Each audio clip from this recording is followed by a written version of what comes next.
Hello students, welcome to the BA third semester history class. BA third semester ಇತಿಹಾಸ ವರ್ಗಕ್ಕೆ ತಮಗೆಲ್ಲ ಸ್ವಾಗತ. So we are coming to the verge of the conclusion of the North Indian Muslim history about the first phase. ಮೊದಲನೇ ಹಂತದ Muslim ಆಳ್ವಿಕೆ ಏನಿದೆ, ದೆಹಲಿ ಸುಲ್ತಾನರ ಆಳ್ವಿಕೆ, ಅದರ ಕೊನೆ ಭಾಗವಾಗಿ ಇವತ್ತು ವಿಷಯ ತಗೋತಾ ಇದ್ದೀನಿ. The causes for the decline of Delhi ಸುಲ್ತಾನ್ಸ್. ಹಿಂದಿನ ಕ್ಲಾಸ್ನಲ್ಲಿ ತುಗ್ಲಕ್ ಮಂತನದ ಎರಡು ಸುಲ್ತಾನರಾದ ಮೊಹಮ್ಮದ್ ಬಿನ್ ತುಗ್ಲಕ್ ಮತ್ತು ಫಿರೋಜ್ ಶಾ ತುಗ್ಲಕ್ನ ಬಗ್ಗೆ ನೋಡಿದ್ದೀವಿ. ಅದರ ನಂತರ ಕ್ರಮೇಣವಾಗಿ ದೆಹಲಿ ಸುಲ್ತಾನರ ಆಳ್ವಿಕೆ ಕೊನೆಗೊಂಡಿತು. ಇಲ್ಲಿ ಈ ವಿಷಯವನ್ನು ಹೇಳಬೇಕಾದ್ರೆ ನಿಮಗೆ ಸೈಯದ್ ಮತ್ತು ಲೋಧಿ ಮಂಥನದ ಬಗ್ಗೆ ವಿಷಯವನ್ನು ತೆಗೆದುಕೊಳ್ತಾ ಇದ್ದೇನೆ. So here we will be discussing about briefly Sayyid and the Lodi dynasty. So the disintegration started here mainly right from the days of Muhammad bin Tughlaq. Muhammad bin Tughlaqನ ಕಾಲದಿಂದಲೇ ಈ ದೆಹಲಿ ಸುಲ್ತಾನರ ಅಧಿಕಾರ ಪತನಗೊಳ್ಳಲು ಪ್ರಾರಂಭವಾಯಿತು.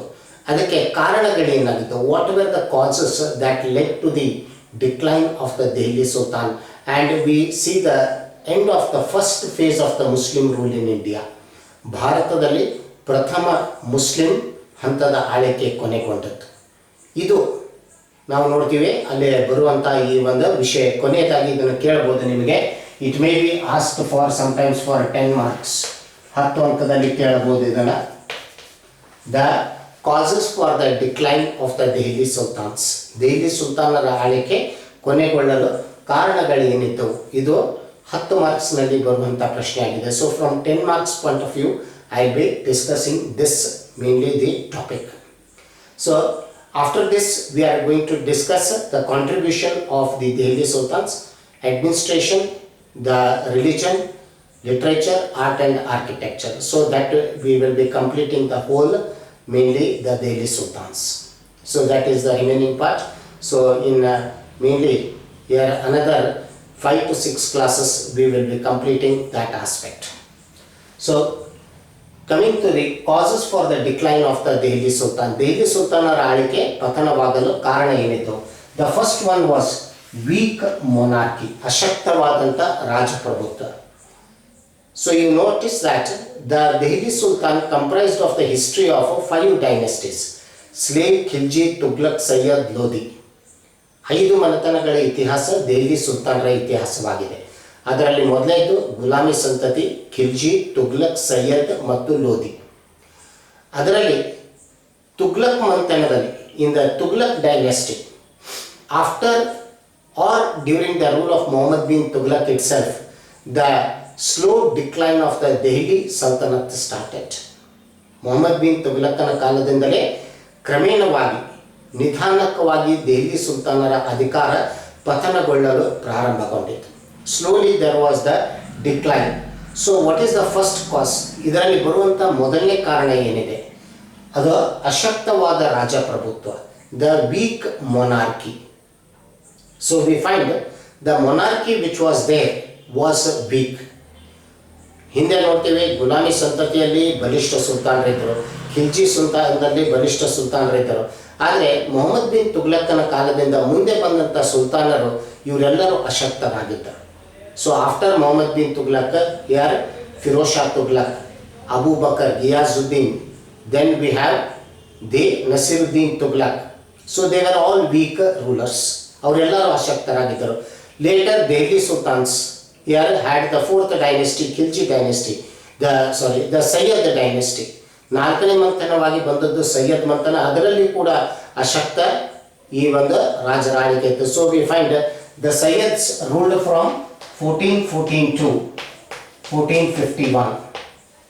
So the rule of the Sayyid, which was also not significant. Then the Lodhis ruled from 1451 to 1526.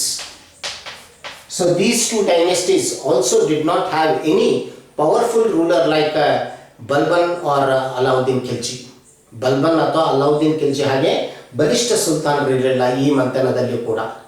ಅದಕ್ಕೆ ಮೊಹಮ್ಮದ್ ಬಿನ್ ತುಗ್ಲಕ್ ನಂತರ ಬಂದಂಥ ಸುಲ್ತಾನರು ಏನಿದ್ದರು, after Mohammad bin Tughlaq all the sultans proved very inefficient and weak.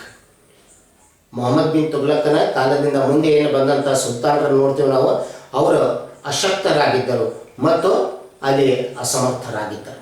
So what the result was that weak monarchy setting, ಅಶಕ್ತವಾದ ರಾಜಪ್ರಭುತ್ವ ಬಂದಿತು. So in case if there was a powerful monarchy at ದೆಹಲಿಯಲ್ಲಿ ಬಲಿಷ್ಠವಾದ ರಾಜಪ್ರಭುತ್ವ ಇದ್ದರೆ the Muslim empire would have been protected, the vast Muslim empire would have been here preserved. But the weak monarchy was there. So as such we find the weak monarchy paved the way for the decline of the power. ಅಶಕ್ತವಾದ ರಾಜಪ್ರಭುತ್ವದಿಂದ ಮನೆತನ ಈ ಒಂದು ದೆಹಲಿ ಸುಲ್ತಾನರ ಆಳ್ವಿಕೆ ಪತನಗೊಳ್ಳಲು ಪ್ರಾರಂಭಗೊಂಡಿತು. It was the slow decline here. So this is taken to be the first cause. ಇದನ್ನು ಮೊದಲನೇ ಕಾರಣವಾಗಿ ತೆಗೆದುಕೊಳ್ಳಬೇಕು. Because of weak monarchy, what we have is disintegration of the empire. ಅಶಕ್ತವಾದಂಥ ರಾಜಪ್ರಭುತ್ವ ಇದ್ದ ಕಾರಣದಿಂದಾಗಿ, ದೊರೆಗಳ ಅಶಕ್ತರಿದ್ದ ಕಾರಣದಿಂದಾಗಿ ದ ಡಿಸ್ಇಂಟಿಗ್ರೇಷನ್ ಅಂದರೆ ವಿಭಜನೆ, or we call it as the split of the empire. Delhi ಸುಲ್ತಾನ ಸಾಮ್ರಾಜ್ಯ ವಿಭಜನೆಗೊಳ್ಳಲು ಪ್ರಾರಂಭವಾಯಿತು. The split or disintegration of the empire started and the sultans were unable to protect this. ಸುಲ್ತಾನರು ಇದನ್ನು ತಡೆಯಲು ವಿಫಲರಾದರು. The sultans failed to protect that huge empire. They were unable to defend that huge empire. ವಿಶಾಲವಾದ ಸಾಮ್ರಾಜ್ಯವನ್ನು ರಕ್ಷಿಸಿಕೊಳ್ಳಲು ಆ ಸುಲ್ತಾನರು ವಿಫಲರಾದರು. ಕಾರಣವಾಗಿ ಅವರೇ ಅಶಕ್ತರಾಗಿದ್ದರು. ತಮ್ಮ ಹೆಚ್ಚಿನ ಸಮಯವನ್ನು ವಿಲಾಸಮಯದಲ್ಲಿ ಕಳೆದರು. ಆಗ ಈ ಒಂದು ರೀತಿಯಲ್ಲಿ ನಾವು ನೋಡ್ತೀವಿ ವಿಭಜನೆಗೆ, ಸಾಮ್ರಾಜ್ಯದ ಈ ಒಂದು ವಿಭಜನೆಗೆ ಕಾರಣವಾಯಿತು. It became A cause for they disintegration. So the provincial governors, ಪ್ರಾಂತದಲ್ಲಿ ಏನು ಗವರ್ನರ್ ಇದ್ದರು, the provincial governors here started becoming independent.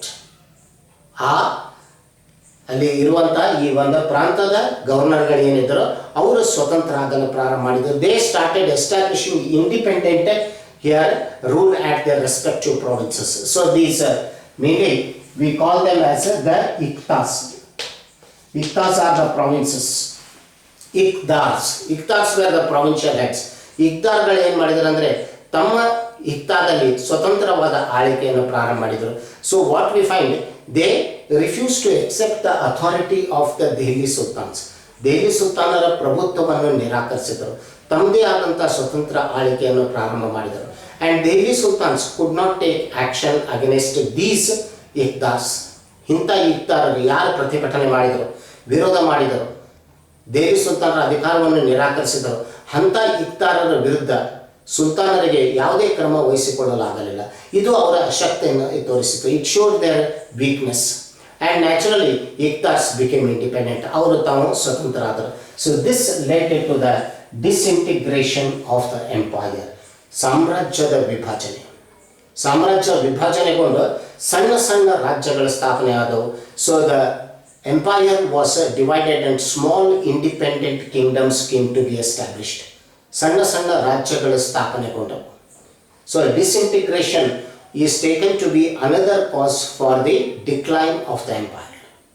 ಈ ವಿಭಜನೆ ಏನು ಇಲ್ಲಿ ವಿಭಜನೆವಾಗಲು ಪ್ರಾರಂಭವಾಯಿತು ಸಾಮ್ರಾಜ್ಯ, ಇದು ಕೂಡ ಅವರ ಅವಿನೀತಿಗೆ ಒಂದು ಕಾರಣವಾಯಿತು. It became one of the causes for the decline of the Delhi Sultan power. So the first one was weak monarchy, then disintegration of the empire. Because of the disintegration, we notice the establishment of independent states. ಈ ಸಾಮ್ರಾಜ್ಯ ವಿಭಜನೆಗೊಂಡು ಸ್ವತಂತ್ರವಾದಂಥ ರಾಜ್ಯಗಳ ಸ್ಥಾಪನೆಗೊಂಡವು. So we see the independent states. So this here we have referred it right from 1347, 1347, Mohammed bin ತುಘಲಕ್ಕನ ಕಾಲದಿಂದ, right from the days of Muhammad bin Tughlaq, the disintegration had started and new independent states had come into existence. Mohammad bin ತುಘಲಕ್ಕನ ಕಾಲದಿಂದಲೇ ನಾವು ನೋಡ್ತೀವಿ ಸಾಮ್ರಾಜ್ಯ ವಿಭಜನೆಗೊಂಡು ಸ್ವತಂತ್ರವಾದ ರಾಜ್ಯಗಳು ಸ್ಥಾಪನೆಗೊಳ್ಳಲು ಪ್ರಾರಂಭವಾಗಿತ್ತು. Independent states came to be established.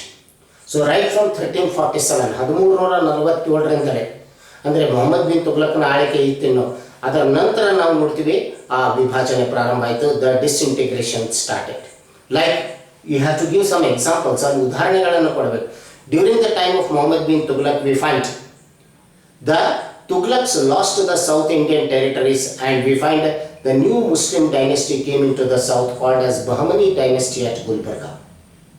Mohammed bin ತುಘಲಕನ ಕಾಲದಲ್ಲೇ ತುಘಲಕರು ದಕ್ಷಿಣ ಭಾರತದ ರಾಜ್ಯಗಳನ್ನು ಕಳೆದುಕೊಂಡರು ಮತ್ತು 1347ರಲ್ಲಿ ಇಲ್ಲೇ ದಕ್ಷಿಣ ರಾಜ್ಯಗಳು ಈ ಒಂದು ತುಘಲಕ್ ರಾಜ್ಯದಿಂದ ಬೇರೆವಾಗಿ ಒಂದು ಹೊಸ ಮಂಥನ ಬಂತು ದಕ್ಷಿಣದಲ್ಲಿ, ಅದೇ ಬಹಮನಿ ಮಂಥನ ಗುಲ್ಬರ್ಗಾದಲ್ಲಿ. So that was in 1347. ಹೀಗೆ ಮುಂದೆ ಹೋದಾಗ so later under the rulers, because the monarchy was very weak, and we find the independent states came into existence.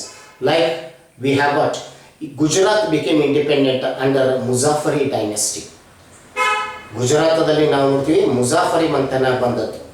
ಹಾಗೆ ಮಾಲ್ವಾದಲ್ಲಿ ಹೋಶಾಂಗ್ ಡೈನೆಸ್ಟಿ, ಖಲ್ಜಿ ಡೈನೆಸ್ಟಿ, ಖಲ್ಜಿ ಮಂಥನ ಮತ್ತು ಹೋಶಾಂಗ್ ಮಂಥನ ಬಂದದ್ದು ಇಲ್ಲೇ ಮಧ್ಯಪ್ರದೇಶ ಮಾಲ್ವಾ ಪ್ರದೇಶದಲ್ಲಿ. ಹಾಗೆ ಇಲಿಯಾಸ್ ಶಾಹಿ ಡೈನೆಸ್ಟಿ ಮತ್ತು ಹುಸೇನಿ ಡೈನೆಸ್ಟಿ ಬಂಗಾಲದಲ್ಲಿ, Ilyas Shahi dynasty and Husaini dynasty in Bengal. Sharqi dynasty of Jaunpur, ಜೌನಾಪುರದ ಶಾರುಕಿ ಮಂಥನ ಸ್ಥಾಪನೆಗೊಂಡದ್ದು. So all were independent states, ಇವೆಲ್ಲ ಸ್ವತಂತ್ರವಾದಂಥ ರಾಜ್ಯಗಳಾಗಿತ್ತು. All became independent. So we see the whole empire like what we had seen under Alauddin Khilji, here a vast empire of North India now was split into small independent or autonomous states.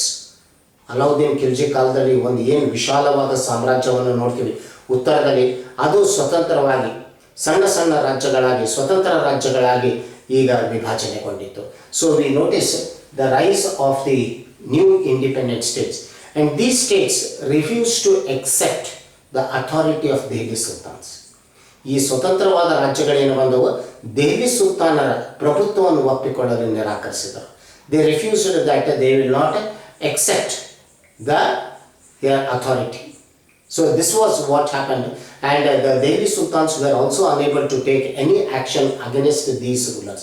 So the result was what we find is the independent states came into existence, and the power of Delhi Sultans declined. So this is how you have to give the examples. ಈ ರೀತಿಯಾಗಿ ಆ ವಿಷಯವನ್ನು ಅಲ್ಲಿ ಬರೆಯಬೇಕಾಗ್ತದೆ. So that is the third cause given. The fourth cause was foreign invasion in 1398. 1398ರಲ್ಲಿ ಇಲ್ಲೇ ಭಾರತದ ಮೇಲೆ ಆದಂಥ ವಿದೇಶಿ ಆಕ್ರಮಣ. So at that time the Tughlaq dynasty was ruling. Nasiruddin Tughlaq was the Sultan. Naseeruddin ತುಘಲಕ ಆಗ ಸುಲ್ತಾನ ಇದ್ದನು. ತುಘಲಕ್ ಮಂಥನದ ಆಳ್ವಿಕೆ ಇತ್ತು. 1398 ವಿದೇಶಿ ಆಕ್ರಮಣ, the foreign invasion. So it was mainly the Turk sultan by name Timur Khan. Timur Khan invaded, or Taimur Shah invaded India 1398. 1398. Taimur Shah or Taimur Khan, the Sultan of the Turkey, ಟರ್ಕಿಯ ಸುಲ್ತಾನ್ ಆಗಿದ್ದಂಥ ತೈಮೂರ್, ಇವನು ನಾವು ನೋಡ್ತೀವಿ ಭಾರತದ ಮೇಲೆ ದಂಡೆತ್ತಿ ಬಂದದ್ದು. He invaded the south, he invaded India, ಭಾರತವನ್ನು ಆಕ್ರಮಿಸಿದ್ದು 1398. 1398 the invasion took place, Timur's invasion. So Timur invaded India and he stayed in India for 57 days. 57 ದಿನ ವಾಸವಾಗಿದ್ದ. And while he was returning back, he carried a lot of wealth of India. ಭಾರತದ ಅಪಾರವಾದ ಸಂಪತ್ತನ್ನು ಇಲ್ಲೇ ಒಯ್ದದ್ದವನು. Not only that, he appointed his representative, ತನ್ನ ಪ್ರತಿನಿಧಿಯನ್ನು ಕೂಡ ಇಲ್ಲಿ ನೇಮಿಸಿದ. ಇಲ್ಲೇ ಸೈಯದ್ ಖಿಜರ್ ಖಾನ್ ಅಂತ ಹೇಳಿ, who later on established the Sayyid dynasty. ಅವನು ಮುಂದೆ ಸೈಯದ್ ಮಂಥನವನ್ನು ಸ್ಥಾಪನೆ ಮಾಡಿದ್ದೇನೆ. But the impact of this invasion, ಈ ಆಕ್ರಮಣದ ಪರಿಣಾಮ ಏನಾಯ್ತಂದರೆ the wealth of India was looted, and this brought economic instability to the Delhi sultans. Delhi ಸುಲ್ತಾನರಿಗೆ ಆರ್ಥಿಕ ಭದ್ರತೆಯನ್ನು ಕಳೆದುಕೊಳ್ಳಬೇಕಾಯಿತು ಈ ತೈಮೂರನ ಆಕ್ರಮಣದಿಂದಾಗಿ. And later it never improved its economic structure. ಮುಂದೆ ಅದರ ಆರ್ಥಿಕ ವ್ಯವಸ್ಥೆ ಅಲ್ಲಿ ಸರಿಗೊಳ್ಳಲಿಲ್ಲ. ಕ್ರಮೇಣವಾಗಿ ಆರ್ಥಿಕ ಸಮಸ್ಯೆಗಳು ಉದ್ಭವ ಆದವು, ಆರ್ಥಿಕ ಕುಸಿತವಾಯಿತು. ಹೀಗಾಗಿ ದೆಹಲಿ ಸುಲ್ತಾನರ ಆಳ್ವಿಕೆ ಆರ್ಥಿಕ ತೊಂದರೆಗಳಿಗೆ ಒಳಗಾಗಿದ್ದು, ಅದು ಕೂಡ ಒಂದು ಅವರ ಪತನಕ್ಕೆ ಕಾರಣವಾಯಿತು. The economic crisis which had cropped up because of Timur's invasion. ತೈಮೂರನ ಆಕ್ರಮಣದಿಂದ ಸಾಕಷ್ಟು ಆರ್ಥಿಕ ನಷ್ಟವಾಯಿತು. ಅದನ್ನು ಸರಿಗೊಳಿಸಲು ಈ ಒಂದು ಅಲ್ಲಿ ಸೈಯದ್ ಮಂಥನವಾಗಲಿ, ಮುಂದೆ ಬಂದಂಥ ಲೋಧಿ ಮಂಥನದ ಕೂಡ ಅದು ಸಾಧ್ಯವಾಗಲಿಲ್ಲ. ಆ ಸಮಸ್ಯೆಗಳು ಇಲ್ಲೇ ಆರ್ಥಿಕ ಸಮಸ್ಯೆಗಳು ಬೆಳೀತಾ ಹೋದವು. ಅದರಿಂದ ಕೂಡ ಒಂದು ಕಾರಣವಾಗಿ ದೆಹಲಿ ಸುಲ್ತಾನರ ಅಧಿಕಾರ ಪತನವಾಯಿತು ಅಂತ ಹೇಳ್ತಾರೆ. The economic crisis which had cropped up in Delhi Sultan right from the end of the 14th century, Taimur's invasion, that completely here brought instability to the rule of the Delhi Sultans. ಆರ್ಥಿಕ ಭದ್ರತೆಯನ್ನೇ ಕಳೆದುಕೊಂಡಿತ್ತು ದೆಹಲಿ ಸುಲ್ತಾನರ ಆಳ್ವಿಕೆ. ಅದರಿಂದಾಗಿ ಈ ವಿದೇಶಿ ಆಕ್ರಮಣ ಅದಕ್ಕೆ ಕಾರಣವಾಗಿತ್ತು. ಅದನ್ನು ಕೂಡ ಒಂದು ಕಾರಣವಾಗಿ ನಾವು ಹೇಳಬಹುದು. That can be taken as one of the cos. And the last one was invasion of the Mughals and first battle of Panipat 1526. So these Mughals, originally they were from the Fargana and Samarkand. Fargana ಮತ್ತು ಸಮರ್ಖಂಡದಿಂದ ಬಂದಂಥ ಈ ಒಂದು ವಿದೇಶಿಯರು ಮೊಘಲರು. So ನಾವು what we call it as the place Uzbekistan. ಈಗ Uzbekistan ಪ್ರದೇಶ ಅಂತ ಏನು ಹೇಳ್ತೀವಿ, that was the original home of the Mughals, ಮೂಲ ಮನೆಯವರು. And the Mughal community was a mixture of the Turk and the Mongol community. ಟರ್ಕ್ ಮತ್ತು Mongol ಜನಾಂಗದ ಮಿಶ್ರಣವಾಗಿತ್ತು ಮೊಘಲ ಜನಾಂಗ. ಈ ಮಂಥನಕ್ಕೆ ಸೇರಿದಂಥ Babur he established in 1504 his power at Afghanistan, Kabul. 1504ರಲ್ಲಿ ಮೊಘಲ ಸಂತತಿಗೆ ಸಂಬಂಧಪಟ್ಟಂಥ ನಾಯಕನಾದಂಥ ಬಾಬರ್ ಅಫ್ಘಾನಿಸ್ತಾನದಲ್ಲಿ 1504ರಲ್ಲಿ ತನ್ನ ಅಧಿಕಾರ ಸ್ಥಾಪನೆ ಮಾಡಿದ ಕಾಬೂಲದಲ್ಲಿ. 1504 he established Babur. And from there, ಅಲ್ಲಿಗೆ 1519ರಿಂದ right from 1519 to 1526 Babur invaded India 5 times.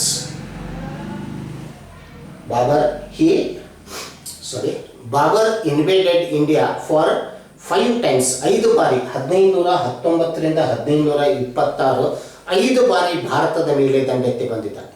ಆಗ ಲೋಧಿ ಸಂತನ ಆಳ್ತಿತ್ತು. That time it was Lodhi dynasty was ruling and the ruler was Ibrahim Lodhi.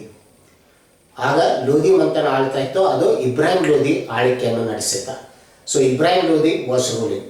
So from 1519 to 1526 for 5 times 5 ಬಾರಿ ಕಾಬೂಲದ ಅರಸನಾಗಿ ಬಾಬರ್ ದಂಡೆತ್ತಿ ಬಂದಿದ್ದಾನೆ. And it was in the last encounter, ಕೊನೆ ಆಕ್ರಮಣದಲ್ಲಿ, 5ನೇ ಆಕ್ರಮಣ 1526 1526ರಲ್ಲಿ Babur and Ibrahim Lodi met here in the battle at Panipat in Haryana state. 1526ರಲ್ಲಿ ಬಾಬರನಿಗೂ ಮತ್ತು ಇಬ್ರಾಹಿಂ ಲೋಧಿಗೂ ಪಾನಿಪತ್ ಹರಿಯಾಣ ರಾಜ್ಯದಲ್ಲಿ ಬರುವಂಥ ಸ್ಥಳದಲ್ಲಿ ಯುದ್ಧ ನಡೆದದ್ದು, which is called as the first battle of Panipat. ಯಾಕಂದರೆ ಮುಂದೆ ಇನ್ನೂ 2 ಯುದ್ಧಗಳು ನಡೀತವೆ, 2 ಮತ್ತು 3ನೇ ಯುದ್ಧಗಳು ಪಾನಿಪತ್ತದಲ್ಲಿ. ಇದು ಮೊದಲನೇ ಯುದ್ಧ ಆಗಿದೆ, ಬಾಬರ್ ಮತ್ತು ಇಬ್ರಾಹಿಂ ಲೋಧಿ ನಡುವೆ ನಡೆದದ್ದು. Babur and Ibrahim Lodhi, the first battle of Panipat took place. The Battle of Panipat has been called as a historic battle in the Indian history. ಭಾರತದ ಚರಿತ್ರೆಯಲ್ಲಿ 1ನೇ ಪಾನಿಪತ್ ಕದನವನ್ನು ಇದನ್ನು ಒಂದು ಐತಿಹಾಸಿಕ ಕದನ ಅಂತ ಹೇಳ್ತಾರೆ. Because it brought the fall of the Delhi Sultan and paved the way for the establishment of A new dynasty, Mughal dynasty. ಈ 1ನೇ ಪಾನಿಪತ್ ಕದನದಿಂದ ನಾವು ನೋಡ್ತೀವಿ ದೆಹಲಿ ಸುಲ್ತಾನರ ಆಳ್ವಿಕೆ ಅಂತ್ಯವಾಗಿ ಒಂದು ಹೊಸ ಮಂಥನ ಉದಯಗೊಂಡಿತು, ಅದು ಮೊಘಲ ಸಂತತಿ. So it's a historic battle. It brought a change in the political history of India. ಭಾರತದ ರಾಜಕೀಯ ಇತಿಹಾಸದಲ್ಲಿ ಒಂದು ಬದಲಾವಣೆಯನ್ನು ತಂದಂಥ ಕದನವಾಗಿದೆ. ಅದಕ್ಕೆ ಇದನ್ನು ಐತಿಹಾಸಿಕ ಕದನ ಅಂತ ಹೇಳ್ತೀವಿ. That's why we call it as the historical battle. ಇದು ಒಂದು ಐತಿಹಾಸಿಕ ಕದನವಾಗಿತ್ತು. ಪಾನಿಪತ್ ಕದನ ಅದು ಬಾಬರ್ ಮತ್ತು ಇಬ್ರಾಹಿಂ ಲೋಧಿ ನಡುವೆ ನಡೆದಿತ್ತು. Babur defeated Ibrahim Lodhi and who lost his life in the battle. Babur ಯುದ್ಧದಲ್ಲಿ ಇಬ್ರಾಹಿಂ ಲೋಧಿಯನ್ನು ಸೋಲಿಸಿದನು ಮತ್ತು ಇಬ್ರಾಹಿಂ ಲೋಧಿ ಯುದ್ಧದಲ್ಲಿ ಮೃತಪಟ್ಟದ್ದು. And Babur occupied Delhi. ಈ ಯುದ್ಧದಲ್ಲಿ ಯಶಸ್ಸಾದ ನಂತರ ಬಾಬರನ್ನು ದೆಹಲಿಯನ್ನು ವಶಪಡಿಸಿಕೊಂಡು and making Delhi as the capital, ದೆಹಲಿಯನ್ನು ತನ್ನ ರಾಜಧಾನಿಯಾಗಿ ಮಾಡಿ ಅವನು ಮೊಘಲ ಸಂತತಿಯನ್ನು ಸ್ಥಾಪನೆ ಮಾಡಿದನು 1526. 1526, after the occupation of Delhi, Babur making it as his capital, he established the new dynasty in India, the Mughal dynasty, in 1526. So the first battle of Panipat ended the rule of the Delhi Sultans. ಒಂದನೇ ಪಾಣಿಪತ್ ಕದನ ದೆಹಲಿ ಸುಲ್ತಾನರ ಆಳ್ವಿಕೆ ಅಂತ್ಯಗೊಂಡದ್ದು ಮತ್ತು ಹೊಸ ಮಂಥನ ಮೊಘಲ ಸಂತತಿ ಸ್ಥಾಪನೆಯಾಗಿದ್ದು 1526. So that was the reason why and how the Delhi Sultan rule came to an end. ಒಂದನೇ ಪಾಣಿಪತ್ ಯುದ್ಧದ ಮೂಲಕ ಈ ರೀತಿಯಾಗಿ ಭಾರತದಲ್ಲಿ ದೆಹಲಿ ಸುಲ್ತಾನರ ಆಳ್ವಿಕೆ ಕೊನೆಗೊಂಡಿತು, ಅಥವಾ ಭಾರತದಲ್ಲಿ ಮುಸ್ಲಿಂ ಆಳ್ವಿಕೆಯ ಮೊದಲನೇ ಭಾಗ ಅಂತ್ಯಗೊಂಡಿತು. ಮೊಘಲರ ಆಳ್ವಿಕೆ ಏನಿದೆ ಇದು ಎರಡನೇ ಭಾಗವಾಗಿದೆ. The rule of the Mughals is considered to be the second part of the Muslim history. So the first part ended with the rule of the Delhi Sultans 1526, and 1526 onwards the second part of the Muslim history comes, the Mughal history, and this change was through that battle of Panipat. So it was the battle of Panipat which ended the rule of the Delhi Sultans. ಇಲ್ಲಿಗೆ ದೆಹಲಿ ಸುಲ್ತಾನರ ಆಳ್ವಿಕೆ ಕೊನೆಗೊಂಡಿತು. ಈ ರೀತಿಯಾಗಿ ದೆಹಲಿ ಸುಲ್ತಾನರ ಆಳ್ವಿಕೆ ಪತನಕ್ಕೆ ಕಾರಣಗಳೇನಿದ್ದವು ಆ ವಿಷಯಗಳನ್ನು ಹೇಳಬೇಕು. This is how you have to mention the causes for the decline of the Delhi sultans. Delhi ಸುಲ್ತಾನರ ಆಳ್ವಿಕೆ ಪತನವಾಗಲು ಬರುವಂಥ ಕಾರಣಗಳೇನಿದ್ದವು ಅವನ್ನ ಈ ರೀತಿಯಾಗಿ ವಿಷಯವನ್ನು ಬರೀಬೇಕು. So it is 10 marks question. You can just see the explanation must be proper. ಅದರಲ್ಲಿ ವಿವರಣೆ ಈ ಒಂದು ಸರಿಯಾಗಿ ಬಂದರೆ, ಉದಾಹರಣೆಯಿಂದ ಬಂದರೆ, so you will be given the marks. So it is 10 marks question. You can expect in the examination. 10 ಅಂಕದ ಪ್ರಶ್ನೆ ಇದೆ. ಈ ರೀತಿಯಾಗಿ ಅದನ್ನು ವಿಷಯವನ್ನು ಬರೆಯಬೇಕು. This is how you are going to write the answer. And conclusion you can mention here it was the end of the first part of the Muslim rule in India. ಸಮಾರೋಪದಲ್ಲಿ ಈ ರೀತಿಯಾಗಿ ಹೇಳ್ಬೋದು, ಇದು ಭಾರತದಲ್ಲಿ ಪ್ರಥಮ ಮುಸ್ಲಿಂ ಆಳ್ವಿಕೆಯ ಭಾಗ ಕೊನೆಗೊಂಡಿತು ಮತ್ತು ಮೊಘಲರ ಎರಡನೇ ಹಂತ ಪ್ರಾರಂಭಗೊಂಡಿತು. The rule of the Mughals, the second part of the Muslim history started from this particularly here the 1526. So this is how you have to write the answer. ಈ ರೀತಿಯಾಗಿ ಅದಕ್ಕೆ ಉತ್ತರವನ್ನು ಕೊಡಬೇಕಲ್ಲ. ಇದು ದೆಹಲಿ ಸುಲ್ತಾನರ ರಾಜಕೀಯ ಇತಿಹಾಸ ಇಲ್ಲಿಗೆ ಕೊನೆಗೊಳಿಸ್ತಾ ಇದ್ದೀವಿ. So here I am completing the history of the Delhi ಸುಲ್ತಾನ್ಸ್. So and we will move to contributions of the Delhi Sultans. So administration, religion, literature, art and architecture. This is what we are going to discuss in the next here around about 5 to 6 classes. So that we will complete the whole syllabus for the third semester of North India. ಉತ್ತರ ಭಾರತದ third ಸೆಮಿಸ್ಟ್ರಿಗೆ ಏನು syllabus ಇದೆ ಅದನ್ನು ಪೂರ್ತಿಗೊಳಿಸ್ತಾ ಇದ್ದೀನಿ ಕೊಡುಗೆಗಳನ್ನು ಹೇಳಿದ ನಂತರ.